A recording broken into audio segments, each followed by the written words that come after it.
Well, good afternoon, everybody, and welcome back to the United Regional Chambers weekly update. Doing it from a little bit of different location today, so if the background's different, I apologize. Um, One of the challenges that we've all dealt with in the business world and around in our communities is the lack of help, the lack of employees. And as you know, as consumers, if you go into some place and service is a little slow, a lot of that is because they don't have enough employees. So today, I'd like to welcome my guest. Her name is Karyn Rhodes. She's the Vice President of Complete Payroll Solutions.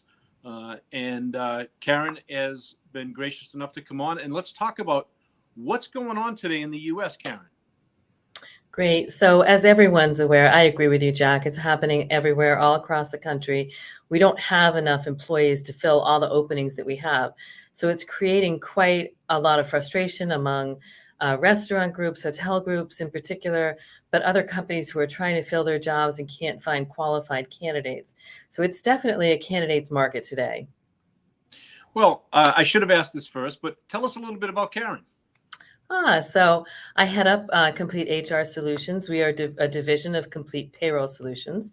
So we are an outsourced HR consulting firm, really in the senior level of the field. So we're looking out for compliance concerns with companies. It could be high-level employee relations issues, some recruiting, employee handbooks, and the like. And, from all facets of the job world right now, from, hospitality workers all up to the executive suites, you're having a difficult time finding those positions. Am I correct? We are. You're absolutely right.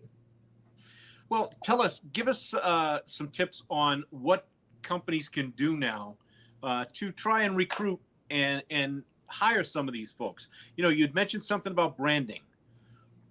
Yeah, so it's really important to market your brand.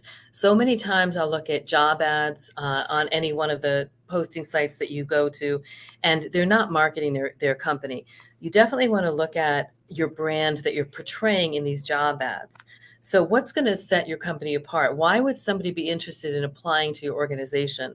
Are you describing your culture, your values, your employee benefits that you're offering that may be an incentive for people to come work for you instead of somebody else? So you want to make sure that you are showcasing your brand on all of those job ads. There's so many different online job boards right now. And it's very, very hard to decipher which ones to use, which are the best, which are not. But are companies still doing in-person interviews, or is everything over Zoom or Google or whatever it might be? Really good question, Jack. So, with COVID sort of pushed forward, as you all know, this remote capability. When it comes to recruiting and hiring, we are saving a lot of time and money by interviewing candidates remotely. So most organizations I know at least are starting with remote interviews. They may move to an in-person interview, especially for C-suite positions, but it is saving quite a bit of time and money in doing remote interviewing. Well, besides going on places like Indeed and JobForm, what are some of the other sources that companies can look at to fill these roles?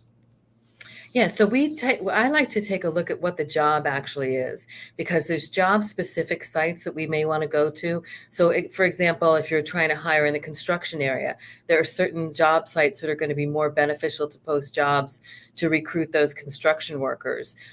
Similar to, say, the medical field, and there's nursing job sites you may want to go to post your jobs there. So definitely industry specific, not just throwing it out on Indeed and so on, is a really important strategy. And look at sometimes the people internally in your company. You may want to look at tapping people internally, training them and moving them into another position, and then maybe recruiting for maybe a lower level position to come in. So you definitely want to look at that as well.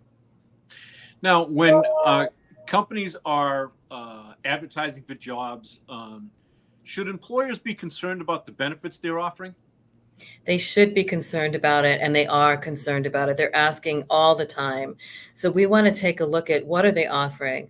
Are they offering a group medical plan, dental, even voluntary dental or vision is really beneficial. The access to those benefits. You know, a lot of millennials, Gen Zs are looking for pet insurance. So why not make that a voluntary benefit? Even if you can't afford a group plan, you might want to look at something called an ICHRA, ICHRA plan, in which you're setting aside certain benefit dollars each month for that employee that they can go on the exchange and purchase their insurance. Other things like paid time off. Companies that are making employees wait an entire year before they take time off, that's not flying today. So they need to really evaluate and think about those benefits, and that the younger generations really want time off. So you need to meet people where they're at. Okay, well, I keep hearing this phrase, a gig worker. Can you explain to our folks what a gig worker is, and is that a viable option right now?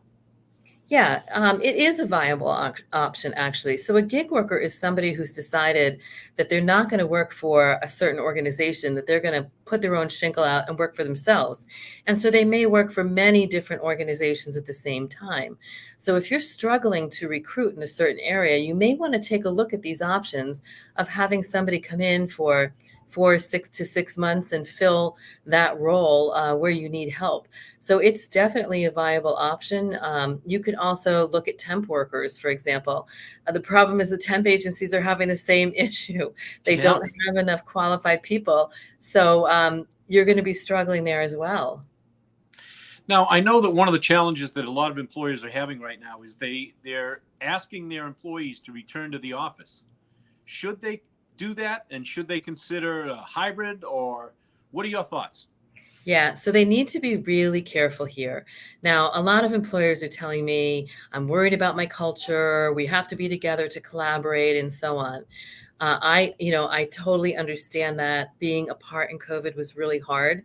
The issue is that most employees today, the studies are showing, don't want to return to the workplace full time. They don't, and they will leave their job if they're forced to come back to the workplace full time. So I would be very cautious in having this all in person, hands on deck approach. I would try to blend in some flexibility and work with your people, however they want to work. And remote does not mean absent. It just means you're working from wherever it is you're working. But be cautious about having inflexible policies when it comes to this. Well, another phrase that we've heard, and maybe you can explain it a little bit to me. What is this great resignation? So, the great resignation, many of you may have heard or seen of colleagues, peers who have decided to leave their organization and go somewhere else to work. So, I think it's a result of COVID mainly. It could be driven by people wanting to stay remote, but a lot of people have resigned from their positions. A lot of organizations now have increased their compensation or are providing huge bonuses to people. So there's an incentive for people to leave if they're being offered these huge salary increases. I myself, probably in the last month, have noticed 10 people that I've worked with that have left their jobs to go somewhere else. There is a bit of a boomerang effect going on. A lot of those people who have left are not happy and are coming back to the original workplace. But the great resignation is real. It is happening all around us. And with all the different candidates out there, it seems right now it's a candidates market. And how should employers handle that?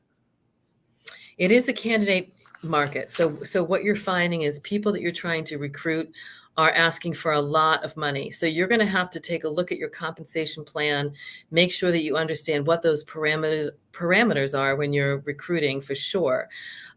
Employees are going to ask for bonuses. Consider whether you're going to give sign-on bonuses for those folks that are coming on. So being an employee market for jobs is challenging for employers. Just identify the talent, and if you need that person, you're going to have to pay for it. Well, something that I think is very important, and I'd like you to comment on it, is it very, very important for companies to retain their current staff, people they've already invested in, people they've spent money on? Really important. Look at your retention strategies. I would just argue identify the most important positions in your organization and consider anybody that could be a flight risk. How are you going to retain those people?